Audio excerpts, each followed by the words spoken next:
The steam from my tea had faded. I hadn't noticed. Outside my kitchen window, the Sangre de Cristo Mountains turned lavender under the evening sky. That used to be the hour Noah would call.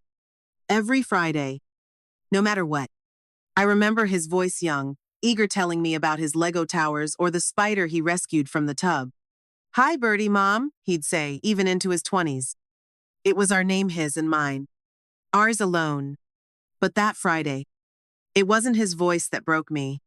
It was hers. I clicked on a video by accident. A live stream. The caption read, "Happy 65, Grandma Ruth." The camera panned across a well-lit room. Laughter. Candles. Balloons. Noah was there. Maya was glowing. And so was her mother, raising a glass. "To family," someone said. They all clinked glasses. Except me. I wasn't there. I hadn't been invited. I hadn't even known. The last time I saw Ruth was at their wedding. 3 years ago. She smiled politely. Called me Miss Langston. Not Birdie. Not Mom. Not even Aunt. Just distance. Wrapped in civility. Tied with a bow. That night, I called Noah. He answered. Maya must have been nearby, because she spoke loud enough for both of us to hear. "She's not really family, Noah. I think it'll be awkward for everyone." He said nothing. Not even my name. I stared at the tea in my hand. Cold. Stale. Forgotten. Like me. I turned off the phone. Set it down beside the Polaroid of USME and little Noah at the book fair, both grinning like we'd found buried treasure. My thumb brushed the corner of the photo. Soft from years of being held. He used to call me my whole world. Now I was too complicated for a party. If the people you raised erase your name from their family, would you let them? Or would you start writing your own name, line by quiet line? The apartment smelled of dust and old paperbacks. Not unpleasant. Just lived in. The clock above the stove had stopped again. Sendian Sisha Arfen. It always stopped there. That was the time Noah was born. I used to joke, it was fate that the universe had paused for him. There's still a photo of us beside the kettle. He's about 7. Gap-toothed, holding a book upside down, pretending to read aloud just to make me laugh. The book was Harold and the Purple Crayon. I bought it with my last 8 that month. He had wanted a superhero comic, but when he saw the purple cover, he hugged it to his chest. Said it looked like magic. He carried it everywhere. Even slept with it tucked under his pillow. "Just in case I dream something worth drawing," he once said, eyes wide with wonder. Every Friday, we'd go book hunting. Old shops, flea markets. He'd call it our paper adventure. One time, he found a dog-eared copy of The Little Prince. "I think he's lonely too," Noah whispered, tracing the cover. "Let's take him home." I remember the smell of that Shop Lemon oil and musty spines, the bell above the door that jingled like wind chimes, his hand in mine, swinging slightly as we walked. Back then, he called me Birdie Mom. He said it felt softer than Aunt. I never corrected him. I never wanted to. I still keep that book in my dresser drawer. The pages are worn thin, almost transparent in places. His tiny handwriting inside the front cover. "To Birdie, Mom, who makes the world safe." Now, I mostly get silence. Letters unanswered. Gifts returned without notes. And when I send birthday cards, I imagine them ending up in drawers Maya never opens. There's no anger in me. Not really. Just a quiet ache that spreads like cold tea. When someone slips away slowly, you don't even know when the last real moment was, until you're left clinging to their shadow. I still cook for 2 sometimes. Out of habit. Or hope. The fridge hums gently as I sit at the kitchen table, a second plate untouched. The steam rises from my tea. And I wait. I don't expect the phone to ring anymore. But some nights, I still turn the volume up. Just in case. Because, how do you stop loving someone you raised, like your own child? How do you unteach your hands from reaching toward the door when footsteps echo in the hallway? If you've ever loved someone who forgot the sound of your name, share where you're listening from. You're not alone in this kind of silence. The chair across from mine still creaks when I sit. It's the same old reading chair from the shop. Noah used to curl up there with a blanket too big for his legs. He liked to read aloud, even when he didn't understand every word. I'd sit nearby, pretending to be busy, just to hear his voice tumble through the syllables. Once, he read a whole chapter of Charlotte's Web and cried when Charlotte died. He was 9. He buried his face into my cardigan and said, "Some endings aren't fair." I remember that moment like it was yesterday. His hair smelled of apples and pencil shavings. My sweater stayed damp long after his tears had dried. Now the chair is empty. The cushion sagging in the middle. The blanket folded, unused, on the backrest. Every so often, I catch myself glancing toward it, as if expecting him to walk in with that crooked grin and say, "I'm hungry. You got snacks, Birdie?" Even the fridge still holds his favorite jam. I haven't bought it in years. It just sits there, unopened, expired, like a souvenir of someone who never officially left. The photos haven't changed, though some are sun-faded now. Our trip to the canyon. His first school play. One of him grinning with a tooth missing, holding a plastic dinosaur like it was a trophy. I keep a box under my bed. It's not locked, but I haven't opened it in a while. It holds every letter he ever wrote me, from childish crayon scrawls to careful teenage penmanship. My favorite is one he wrote at 15. He had just won a design contest. He signed it, "To the woman who made me believe I could draw anything." Maya once said she wanted to simplify the apartment when they visited. She looked at the wall of photos and smiled politely. "Maybe we can digitize all of these someday, Birdie," she said. I nodded. But that night, I printed another copy of every single one. Tucked them into separate envelopes, labeled by year. If time wanted to erase me, I'd make it work harder. There's something sacred about paper. It remembers better than people do. When I hold his old letters, I feel the weight of being seen, even if it was in the past. And sometimes, the past is all we have to prove we mattered. A pale envelope arrived last spring. Cream-colored, embossed edges. The kind you don't mistake for junk. It was addressed to Noah, Maya Langston. I recognized the return address, Maya's daughter's school. I held it a moment too long before setting it down. Didn't open it. Didn't need to. The next day, I called the school myself. Asked, gently, if they had a master guest list. The woman on the phone was kind. She told me they had mailed out invitations in batches. Said if I hadn't received one with my name, I likely wasn't on the list. I thanked her and hung up. I didn't cry. Not that day. Just sat at the table with my tea growing cold again, looking at the unopened envelope like it might still change its mind. That was the day I stopped waiting by the phone on Fridays. I stopped hoping Noah might call just to say hi. Stopped pretending he had simply gotten busy. Some things are clearer in silence than in words. Maya's daughter, I never called her my granddaughter out loud. But I baked for her birthdays. Knitted a scarf for her first winter in Austin. Taught her to write thank you notes. Once, she sent me one. In purple crayon. "Thank you, Miss Birdie, for the warm cookies. I love you big, big." I kept it. Still have it.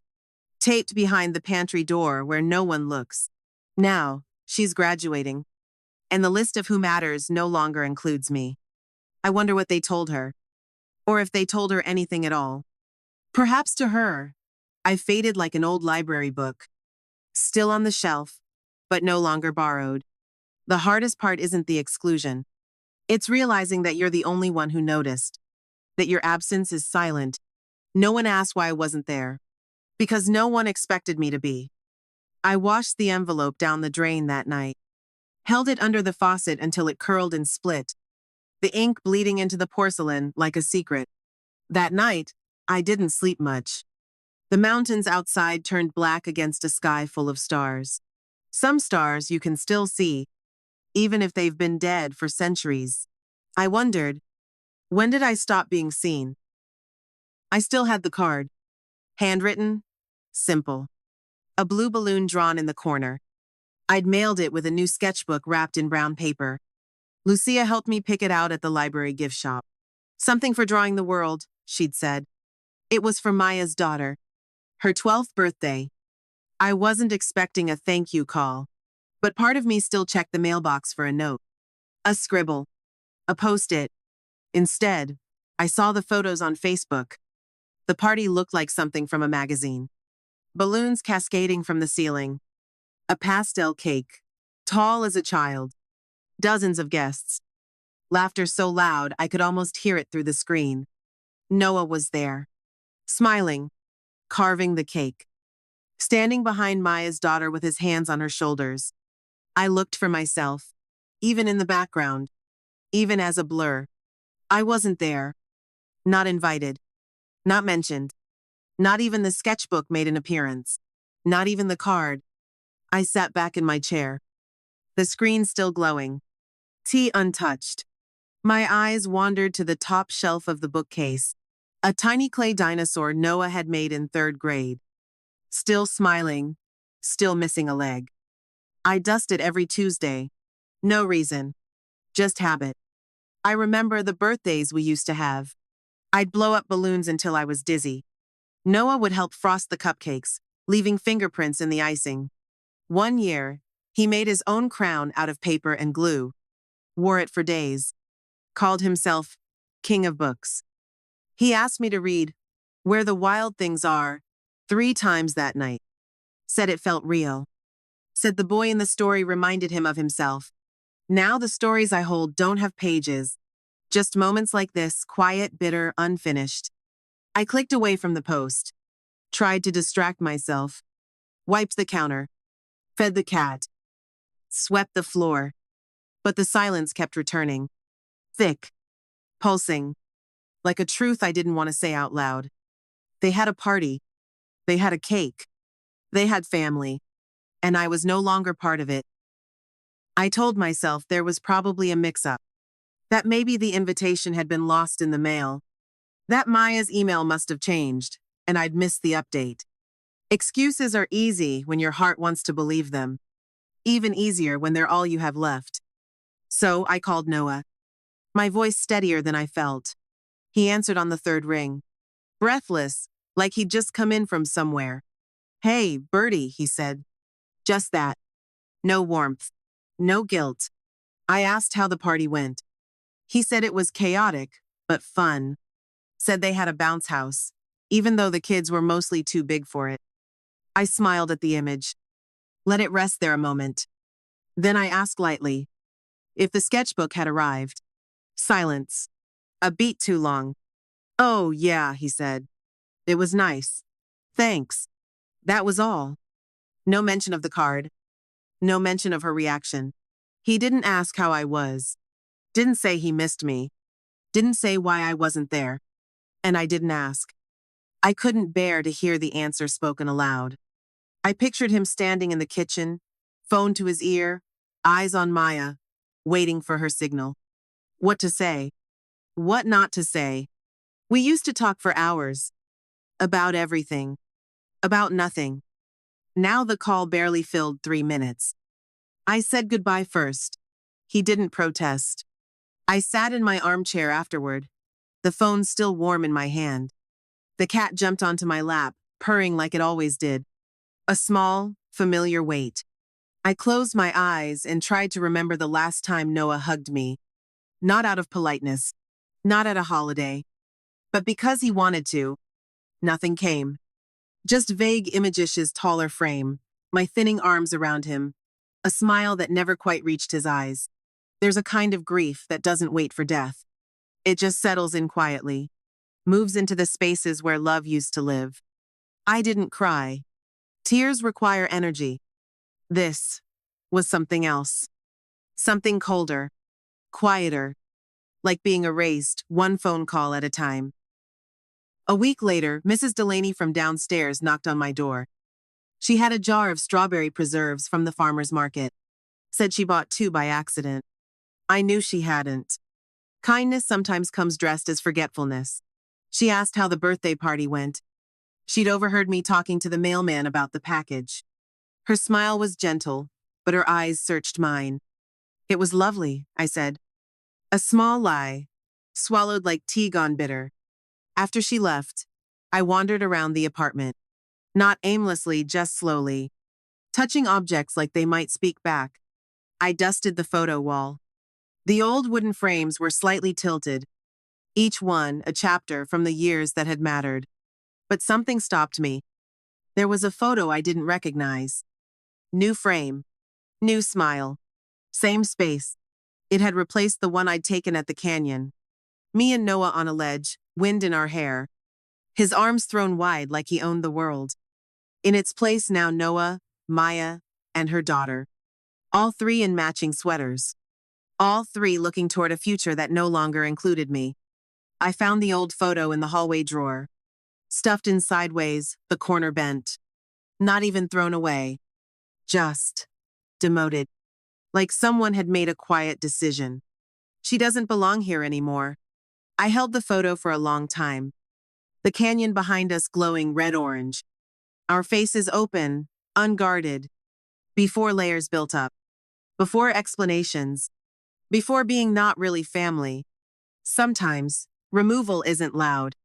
It doesn't slam doors. It just replaces. Substitutes. Eases you out like background noise. I slid the old photo into a book. Pressed it between pages like a dried flower. Let it rest somewhere no one could replace it again. The apartment grew quiet as evening settled. The sky outside streaked pink and gray.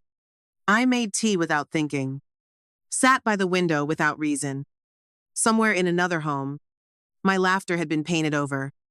And no one even noticed it was missing. When your name fades from the walls, from the invitations, from the spaces where you once were, what does it take to become real again? The envelope looked harmless. Plain white. No return address except for a tiny bank logo in the corner. I almost tossed it with the rest of the mail. But something about the weight of it felt official. Final. Inside was a single sheet of paper. Black ink. Bold lines. Account holder update. Confirmation of authorized changes. My eyes scanned the page. Then stopped. Stared. The savings account I'd opened years ago. The one I used when Noah started college. No longer had my name on it. Primary holder, Noah Langston. Secondary, Maya Langston. There was no mention of Bernadette Langston. No signature line. No explanation. Just gone. I reread the line 3 times, thinking maybe I'd missed something. Some asterisk. Some footnote. Nothing. The air in the apartment shifted. Heavy, then hollow. I sat down. Held the letter in both hands like it might crumble. Or explode. That account had been a quiet promise. A gesture I never asked credit for. Back when Noah was 16 and embarrassed by his thrift store clothes, I tucked a 20 into his lunchbox with a note. Use it for shoes or comic books. Love. B. He never mentioned it. But the next day, he wore new laces on his old sneakers and left a thank you card under my teacup. We'd opened the savings account together that spring. He'd signed his name like it meant something. Like we were a team. I never touched the money again once he got his first job. It sat there, untouched, quiet, like a sealed memory. Until now. Now it was cleanly reassigned. Like I'd never been part of it. Like the money had grown there by itself, without someone skipping meals to make the deposit. I folded the letter once. Twice. Then tucked it under the sugar bowl. I couldn't throw it away. Not yet. There's a cruelty in bureaucracy. How it erases you with ink and silence. No raised voices. No slammed doors. Just paperwork. Just a name missing where it used to belong. The next morning, I called the bank. Not because I doubted the letter, but because I needed to hear it. To let the truth arrive by voice. Not just ink. A young man answered. His voice was warm, professional. Thank you for calling Southwest Horizon Credit Union. How may I assist you today? I gave him my name. My date of birth. The account number. He paused. Clicked a few keys. I'm sorry, he said. We have no record of Bernadette Langston as an account holder on that account. Just like that, as if I'd never been there. Is it possible, I asked, that the account was originally under my name? That there's a record somewhere? Another pause. More clicking. I don't see any previous ownership listed, ma'am.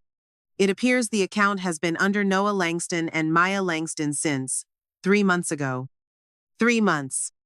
That would have been just before Christmas, when I'd sent them a holiday card. When I baked almond cookies and mailed them in a red tin. No one replied. Not even a Happy New Year. I hung up the phone slowly, tried not to let the silence echo too loud.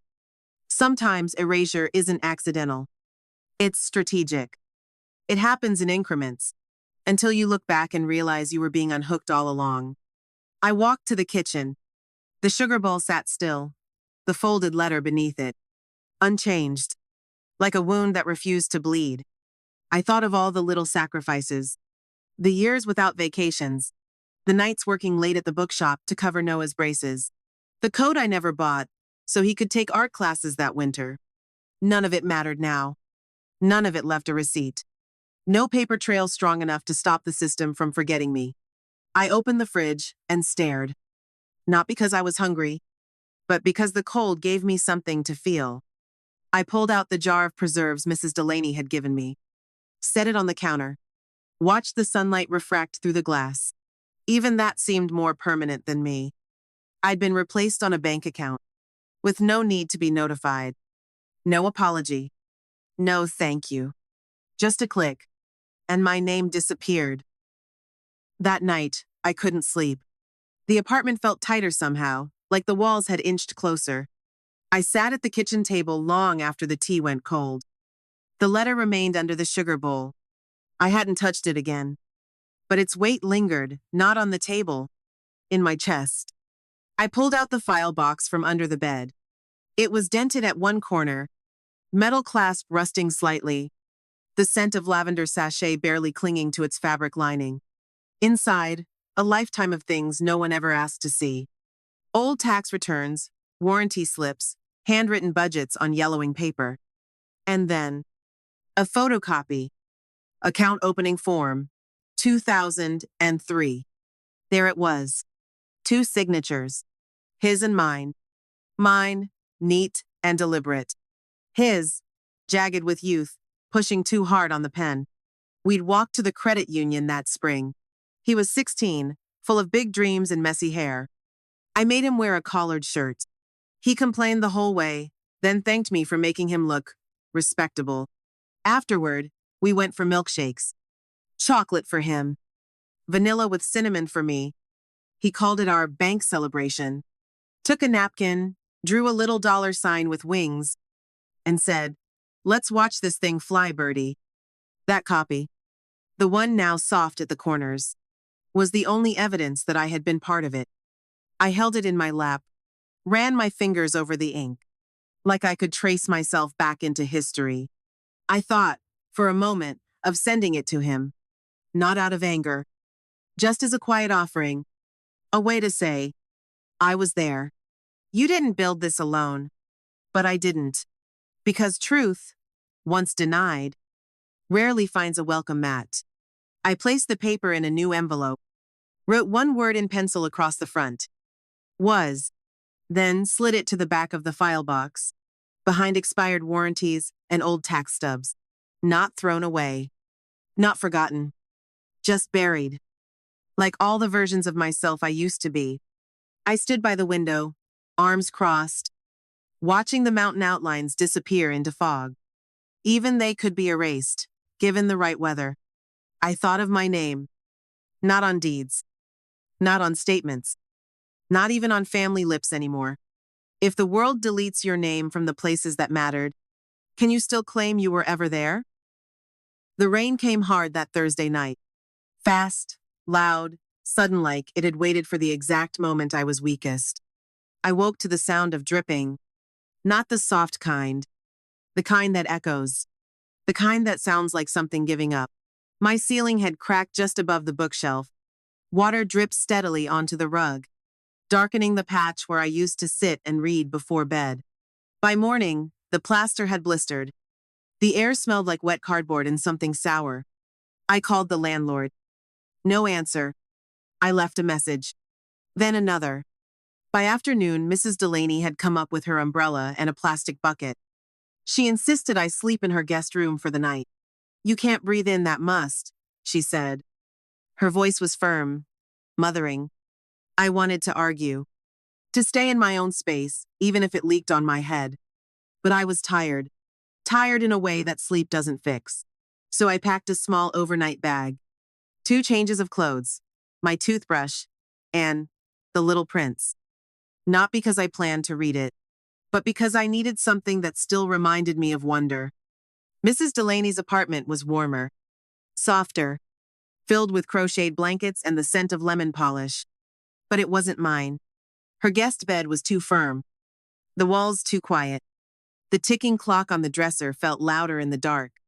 I lay there staring at the ceiling, half expecting it to leak too, half hoping it would. Something about that cracked ceiling upstairs had undone me. Not because of the mess, but because I had nowhere else to go. No other roof where I belonged. There was a time Noah used to say, "If anything ever happens, Birdie, you'll come live with me." He was 12. We'd just seen a movie about a grandmother moving in with her grandson. He squeezed my hand in the dark and whispered it like a promise. I'd believed him. I'd remembered it every time the stairs felt steeper, every time my knees popped in the cold. But now, even a phone call felt too far to reach. I turned on the reading lamp, opened The Little Prince to a page at random. It read, "What makes the desert beautiful is that somewhere it hides a well." I closed the book, pressed it to my chest, and wondered, was I ever more than just a placeholder? A convenient woman to raise him until his real family showed up? I woke before the sun. The room was still gray. That kind of in-between light, when the world hasn't decided whether to open its eyes. The blanket had slipped to the floor. My back ached. My mouth was dry. I sat up slowly, the rustle of sheets sounding too loud in the stillness. On the dresser sat a glass of water Mrs. Delaney had left. Next to it, a small lamp shaped like a seashell. Her kindness was quiet, and that made it harder to bear. I sipped the water, closed my eyes, and let the ache settle. Then I looked around. Every object in that room belonged to someone else. The pale curtains, the porcelain cat figurines, the faint smell of rose powder. Not mine. Not part of my story. I suddenly missed the smell of wet books, the way my own doorknob felt in my hand, the creak in the hallway floorboard that only I knew how to avoid. I thought about the apartment upstairs, the ceiling, the drip, the slow rot. It wasn't much, but it had been mine. Now, even that felt conditional, like the world had been gently but firmly pulling everything back. My name, my family, my place, and now my space. I reached for The Little Prince again, ran my fingers along the spine. The fabric cover was frayed, a corner bent where Noah once dropped it in the bathtub. I never scolded him. He'd cried, said he ruined it. But I told him it made the book more ours. Now, even the damage felt like a relic. I stood, stretched my back, and caught my reflection in the mirror above the dresser. My hair silver and loose, my face soft but tired, and my eyes, looking not sad, but hollow, like someone who had slipped out of her own life and hadn't realized it until now. I used to think that love would always echo back, somewhere, that if you gave enough, showed up enough, built the world around someone, they would always leave a place for you. But I had given everything, and there was no place left. Just a temporary bed in someone else's home, a glass of water that wasn't mine, and a life that no longer had me at the center. I closed the book, folded the blanket, made the bed like I was never there. And as I sat one last time on the edge, hands resting in my lap, I whispered into the quiet, "When you are no longer needed, are you still someone?" Mrs. Delaney made toast the next morning. Sourdough, thick cut, with apricot jam. The kind you only make when you're trying to lift someone's spirits without saying so. We sat across from each other at her kitchen table, sunlight slanting across the linoleum like honey. You know the community library still does the reading program, she said. But not as a question. I sipped my tea. Didn't answer. Just waited. She spread more jam, deliberate and slow. They've been short on volunteers, she added. Too many kids. Not enough people who know how to really teach. I glanced at her. She didn't look up.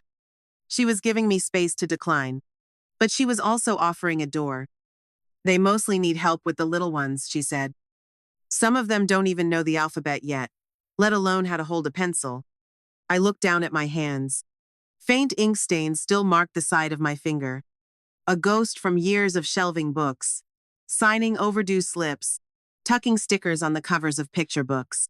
It had been years since I stood behind that counter.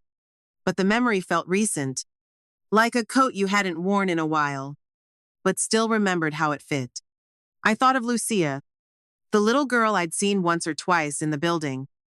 Dark curls, big eyes, always trailing behind her grandmother like a question mark in motion. I wouldn't know where to start, I said quietly. Mrs. Delaney smiled without looking up. Start with the letter A, she said, and see who stays to listen. We finished our toast in silence, but it was a warm silence, one with room in it. Later that afternoon, back in my apartment, with the leak patched, but the ceiling stained, I found the canvas bag I used to carry to the shop. It still held a small clipboard, a few dried-out pens, and a crumpled name tag. Miss Birdie, children's section. I ran my thumb across it. The plastic film had bubbled slightly, but my name was still there. Still legible. Still mine. I set it gently on the table, beside the teacup, and for the first time in weeks, I didn't feel erased. The next morning, I walked to the library, not to sign up, just to see. The spring air was thin and cool. The sidewalk still held shadows from the night. It had been years since I walked past that brick building. The wooden sign out front still read, Santa Fe Community Library, Est, 1936. The door creaked the same way it always had. A familiar sound, tucked somewhere between memory and comfort. Inside, the children's room smelled like paper, glue, and something warm. Crayons left too long in the sun. They hadn't changed the mural. Bright letters danced across the wall. Reading is where adventures begin. A young woman greeted me with a clipboard and tired eyes. You here to volunteer? She asked. Her voice was kind, but hurried. Just visiting, I replied. She nodded, pointed me to a small bench near the corner. I sat, watched, listened. A group of children huddled around tables, some giggling, some staring at their pencils like they were foreign tools. One boy kept tearing his paper into strips. A little girl in braids chewed her eraser until it split. And then Lucía. I recognized her right away. She sat with her knees tucked under the chair, gripping a board book like it might disappear. Her lips moved slowly, tracing each letter with her finger, whispering the sounds to herself. No one sat beside her. No one corrected her. She looked up once, straight at me, and she smiled. Not the quick kind. The kind that takes its time, like sunlight breaking through old curtains. I smiled back, raised my fingers in a tiny wave. She nodded, then went back to sounding out a word. The moment lasted less than 10 seconds. But something shifted in me. Not a grand change. Just a quiet rearranging, like a chair pushed back into place after being forgotten. When the session ended, the children scattered like wind-blown paper. Lucía stood slowly, hugging the book to her chest. She looked over her shoulder once, as if to check I was still there. And I was. Not as someone's grandmother, not as a family name, just as someone who hadn't left yet. Sometimes, presence is enough to be counted. I returned the next week, clipboard in hand. No fanfare, just a quiet nod from the woman at the front desk. Lucía asked if you'd come back, she said. Not as a test. Just as a fact, the room looked the same. Same mural. Same crayons worn to stubs. Same stack of books, slightly askew. But I felt different walking in. Not like a visitor. Not like a ghost. More like furniture that had finally been dusted off. Lucía sat in the corner, knees tucked under her again, the same board book in her lap. She saw me. Didn't wave. Didn't smile. Just patted the chair next to her. I sat. Close, but not too close. The way you sit next to someone you're not trying to fix. Just accompany. She flipped the page. Pointed to the letter M. Mama, she said quietly. Then pointed to B. Hesitated. I waited. Birdie, she whispered, her accent wrapping around the word like ribbon. Soft. Intentional. I didn't speak. My throat closed too tightly around anything I could have said. So I nodded. And let that be enough. We read slowly. Syllable by syllable. Word by uncertain word. And when it was time for the group to rotate, Lucía tugged at the coordinator's sleeve. Can I stay with her? She asked. Her. Not that lady. Not the volunteer. Her. It was the smallest sentence, but it cracked something open in me. Like sunlight through a window that hadn't been opened in years. The coordinator nodded. Move the chairs. No questions. Lucía stayed. I stayed. And for the first time in what felt like forever, I didn't feel like I was holding on to memories. I was making one. Not for a child I raised, but for a child who simply chose to stay. Not because she owed me, but because I showed up. Presence, it turns out, is not measured in titles or bloodlines, but in who sits beside you when the page is still blank. If you've ever found healing in being sent out for who you were, but for who you are now, we invite you to share where you're listening from. Someone out there may need to know they're not invisible. Not anymore. I pulled the metal box from under the bed again. It scraped the floor the same way it always had. But this time, the sound didn't sting. It felt honest, unapologetic. The clasp clicked open after a bit of coaxing. Inside, the contents lay undisturbed, still stacked in the same quiet, painful order I'd left them. The envelope marked "Was" sat at the top. I held it gently. Read my own handwriting like it belonged to someone else. Someone softer. Someone who hadn't yet learned what it meant to be removed. I opened it. Not to grieve, but to remember. The savings form. My signature looped. Careful. His breast hard. A teenager's pride in every letter. Behind it, I found a slip of paper I hadn't noticed before. Folded twice, tucked between two old bookstore invoices. A grant flyer. Outdated, maybe, but still legible. A call for community-led literacy projects. Small stipends. Big hopes. I remembered it now. A customer had slipped it into my hand one evening, after watching me kneel beside a boy too shy to ask where the dinosaur books were. You have a way, she'd said. Not with the books. With the kids. I'd kept the flyer. Dreamed a little. Then life happened, braces, car repairs, a sick cat. I never applied. Now, my fingers lingered on the faded edges. The corners curled inward, like something shy. It felt right to hold it again. Not because it would change the past, but because it acknowledged it. I had offered more than care. I had offered presence. I set the flyer on the table beside a new envelope, then reached for something I hadn't touched in over a decade. A blank green notebook I kept in the linen drawer.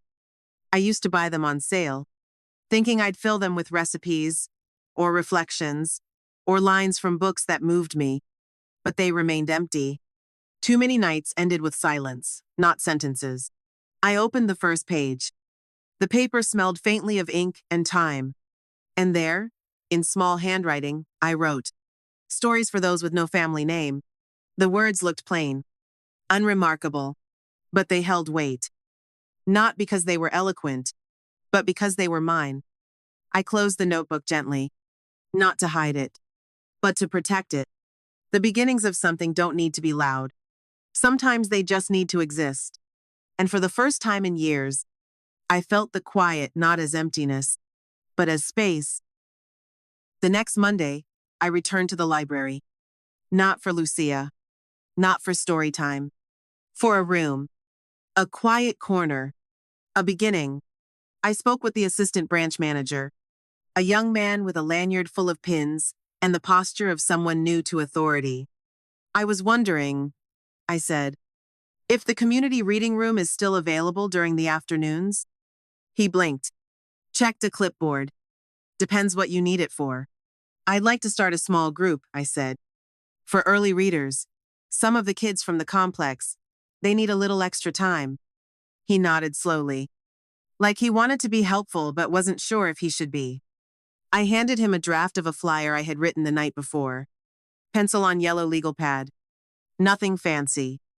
Just stories for those with no family name. A quiet reading circle for quiet learners. He read it twice. Then smiled.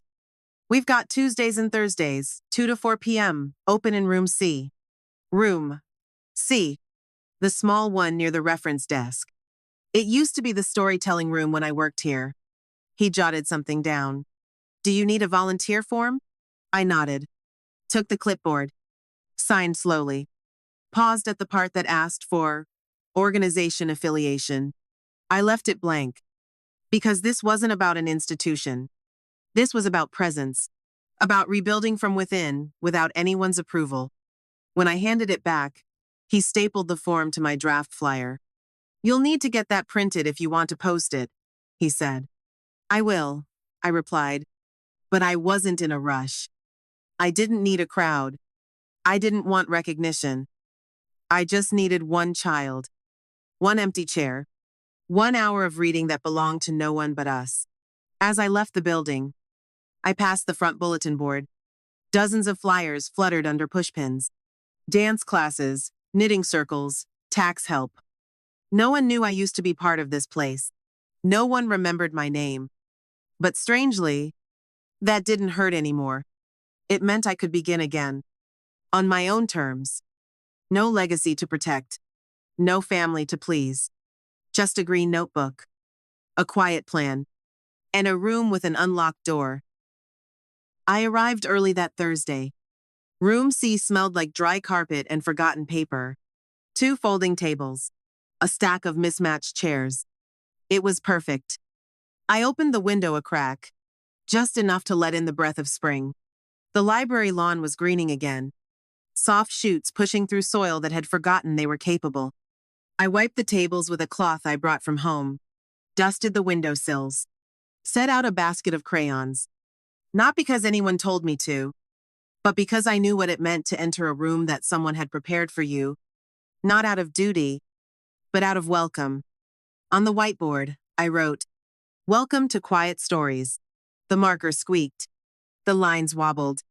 But the words stayed. I unpacked my bag. Placed 3 picture books on the table. Chose them carefully the night before. One about a bear with no name. One about a girl who builds her own library. And one with no words at all, just images. You had to interpret for yourself. I folded a soft blanket over the reading chair. Not that anyone asked for it. But I remembered how cold the plastic seats used to feel against small legs. Then I sat. And waited. No one came. Not for 20 minutes. Just the clock ticking in the hall. A librarian wheeling past with a cart of biographies.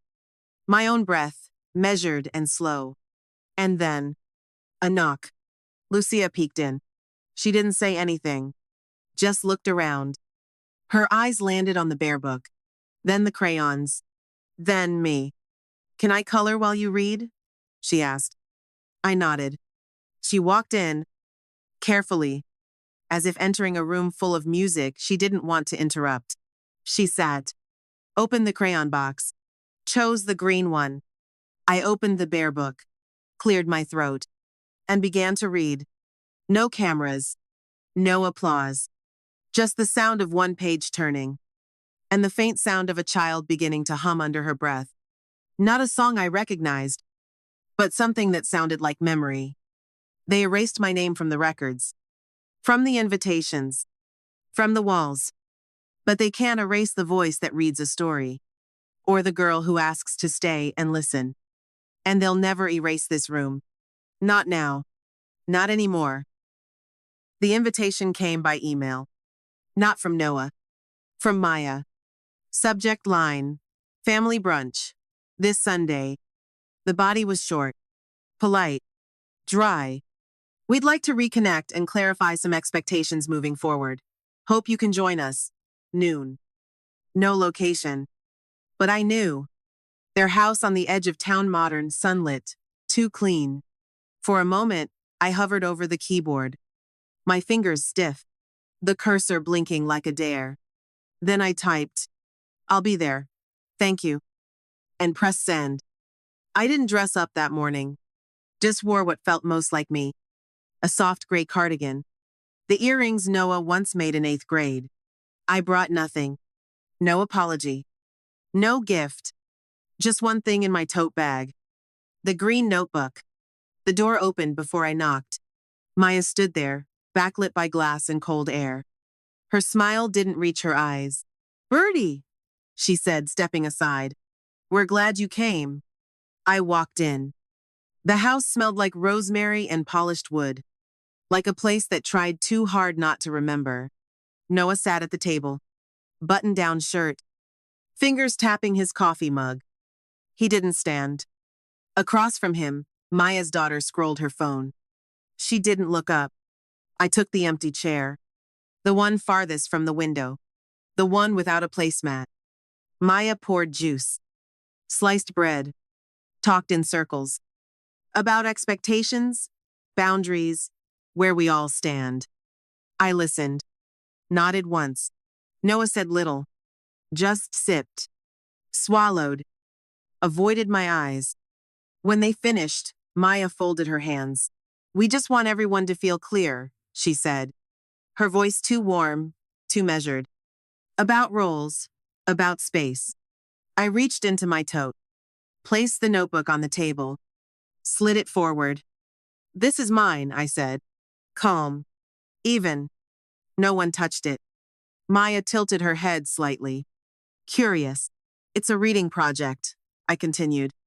"For children who don't have family names on their records, or homes filled with framed photos." Silence. Then, I smiled. Just a little. Just enough. And I just wanted to be clear too. I'm not asking for a seat at this table. I'm building my own. Noah looked up. Finally. But said nothing. And that, strangely, was enough. The silence after I spoke wasn't sharp. It was slow. Heavy. The kind that lingers in your clothes long after you leave the room. Maya's fingers rested on the rim of her juice glass. She traced it absent-mindedly, as if searching for something polite to say, but finding only caution. Noah shifted in his chair. His foot tapped once against the leg of the table, a nervous rhythm he'd had since childhood. He used to do that during spelling tests. I'd sit beside him, whispering, "Breathe, sweetheart, you know the words." Now, I didn't whisper. I didn't say anything, because this moment wasn't about comforting him. It was about choosing myself. The green notebook sat in my lap, warm from my hands, from the small weight of purpose it now carried. No one reached for it. Not out of disinterest, but out of unfamiliarity. I could feel it in the air. They didn't know who I was anymore. Or perhaps they never truly did. Maya finally leaned back, her voice soft but measured. "Birdie, we just wanted to set boundaries. It's nothing personal. We just need to move forward." I met her gaze without blinking. My voice didn't rise. "I've already moved forward." She paused, tilted her head slightly, as if the answer didn't quite fit into her script. Noah cleared his throat, still wouldn't meet my eyes. "Is this really necessary?" he asked. The words felt half-chewed, as if even he didn't believe them. I thought about the years. The lunches packed, the bedtime stories, the scraped knees and science projects. All of it now distilled into a single question. Is this really necessary? I stood. The chair made a sound against the floor. Not loud, but final. I didn't come for conflict, I said. I came to return your silence, in full. No one stopped me. No one called my name. I walked toward the door. My hand paused on the knob, and I turned just slightly. Enough to see Noah still looking down. I could have said I loved him. Could have asked for something. Acknowledgement, regret, anything. But I didn't. Because asking means you believe they owe you something. And I no longer believed they did. Outside, the air smelled like rosemary and sun-warmed concrete. My shadow stretched long beside me. Unbroken. I clutched the notebook tighter. Not out of anger, but out of clarity. Justice doesn't always come with applause. Sometimes, it arrives quietly. When you walk away, with your name still yours. I didn't go straight home. My feet carried me 3 blocks past the bus stop. Past the bakery where Noah once spent his allowance on a gingerbread man for me. Past the alley where I taught him how to whistle. The city looked the same, but it no longer held me in its teeth. I found myself outside the library. Midday light slanted through the front windows. Dust caught dancing in the air. Inside, it was quiet. Not empty, just calm. The kind of silence that makes room for thought, not erasure. I greeted the clerk with a nod. She smiled, didn't ask questions. I appreciated that. Room C was unlocked. No one was scheduled for it that hour. I stepped inside. The blanket was still folded on the chair. The books stacked neatly. Someone had pushed the table back a little, as if leaving space for something that hadn't arrived yet. I set the green notebook down. Opened it to the second page. The first still read, Stories for Those with No Family Name. On the second, I wrote, Session 1. Attendance. Lucía M. I underlined it. Not for record keeping. For ceremony. Because sometimes, writing someone's name is the first step towards saying, you were here. You mattered. I sat for a moment in the reading chair. Felt the cushion give beneath my weight. Felt the light on my face. Birds chirped outside. Far off, a truck rolled over gravel. None of it grand. None of it remarkable. But all of it mine. I thought about the brunch. The juice. The careful words. The notebook on the table like a question they didn't know how to answer. They hadn't taken it. Hadn't touched it. Because what they didn't understand, they couldn't own. And what they couldn't name, they couldn't control. But I had named this room, this hour, this life forward. And it was enough. I closed the notebook, placed it back into my bag, and stood. No applause, no acknowledgement, just the creak of an old floor, the sound of a page that had finally turned. Justice, I realized, doesn't always come with consequences. Sometimes it comes with a pen and the quiet courage to begin writing again. The mornings came softer now, not because the world had changed, but because I had stopped asking it to explain itself. I rose without alarm clocks. No one expected me anywhere, but I went just the same. Tuesdays and Thursdays. I walked the same path to the library, past the cafe with peeling blue shutters, past the tree that always dropped its leaves early. Room C was mine from 2 to 4. No keys. No title. But I arrived, and that made it real. The children came in small clusters, sometimes with their grandmothers, sometimes alone, sometimes just for the crayons. But they came. Lucía always came early. She never knocked. Just appeared like a note that doesn't need permission to begin. She liked to sit near the wall, where the sun touched the corner of her workbook. Sometimes, she'd read out loud. Other times, she'd just listen. Head tilted, brow furrowed, as if tasting the shape of each word before trusting it. I kept a second notebook now, a ledger of sorts. Not of names or numbers, but of sentences. First words sounded out. New favorite books. Little drawings left behind on the margins. Each page carried the imprint of someone who was learning to belong. Not to a house, not to a last name, but to a sentence, a sound, a story. I never called roll, never asked why some children stopped showing up, never asked what their parents did or didn't do. That wasn't the point. This wasn't a classroom. It was a room for remainders, for the almost forgotten, for the not quite counted, and somehow that made it holy. One Thursday, Lucía brought a drawing, folded 3 times, tucked deep into her coat pocket. She placed it on the table without a word, watched me unfold it with both hands. It was a picture of 2 people, one small, holding a crayon, one older, holding a book. There were no names, but above their heads, in shaky block letters, she had written, "My family reading day." I didn't speak, couldn't. Instead, I reached into my bag, pulled out the green notebook, opened to a blank page, and taped the drawing inside. That night, I sat by the window, tea warm in my hands. A breeze moved the curtain just enough to let the evening in. The world was still full of rooms I didn't belong to, still full of people who didn't call me by name. But in room C, every word I read was heard, every page turned was witnessed. And for the first time in years, I wasn't trying to be remembered. I was simply present. And that, somehow, was enough. The day we finished the book, it rained.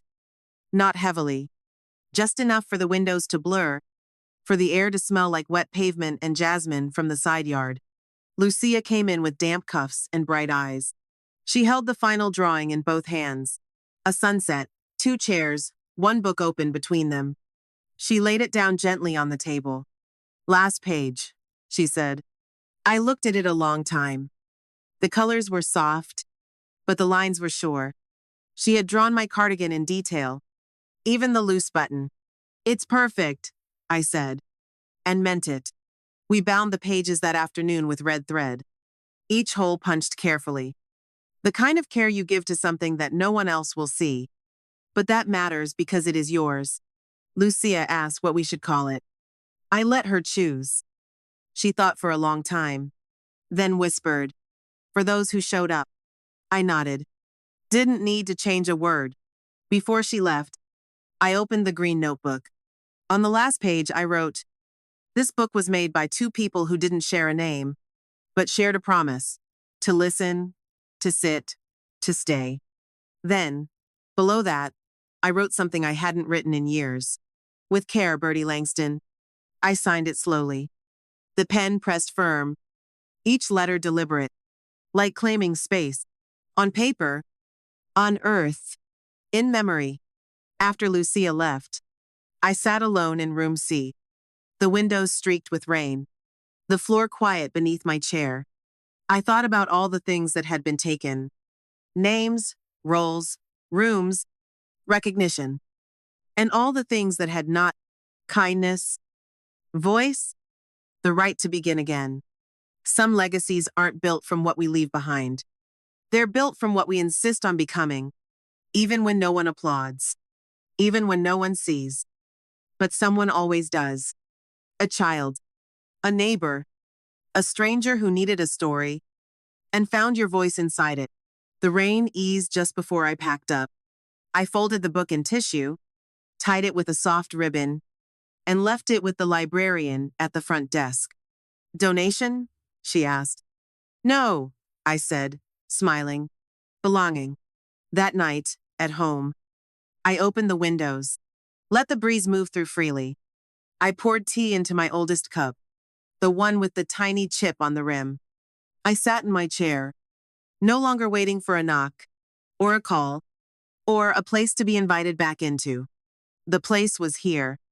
The name was mine. And the story, finally, was my own. If you've ever had to rebuild your worth after being quietly erased, we invite you to share your journey below. You are not alone. Your voice matters. And someone's still listening.